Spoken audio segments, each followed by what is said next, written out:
Customers don't ask me this one, but it's one that comes up all the time when you look at postmortems, right? So we often sit down with a customer after a project and go, how did it go? We get feedback. What was the most difficult thing? And always, the most frustrating part of an initial project, especially in the call center, is dealing with telecoms assets, as we would say in our language, basically telephone numbers, inbound routes, outbound routes, and telecoms regulations and so on. It's vastly more complicated than people anticipate.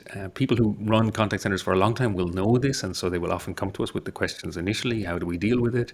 But even if you're very, very experienced, it's very frustrating. And the reason is, I'll try to put it in a nutshell, is the telecoms market has some standards. Like obviously phone numbers have a particular standard. A US number looks in a certain way, a mobile number or a cell phone number from the UK looks a certain way, and that's expected, and you can dial them from different countries. But the standards beyond that, the standards for everything else are pretty weak, and every country regulates how its own market works and what a number can be used for. Like, so the FCC in the USA, Ofcom in the UK, Bundesnetzagentur in Germany, and for every other country that you can imagine, they have their own regulatory body, and it makes the market incredibly complex. And then at the next layer down, carriers within each country, telecoms providers, etc., can change their offering. And so you've got this incredible matrix of possibilities. And it's incredibly frustrating. And unfortunately, it's a real pain point for me. There's a lot of overselling and mis-selling in the market around telecoms products. So a lot of customers will see that there's products out there that say we can do 70 plus countries out of the box, or 100 numbers from 120 plus countries. But when you dig into it, you realize, okay, but if you need to port the 15 numbers that you have in one country, and you have a 1,000 number block in France,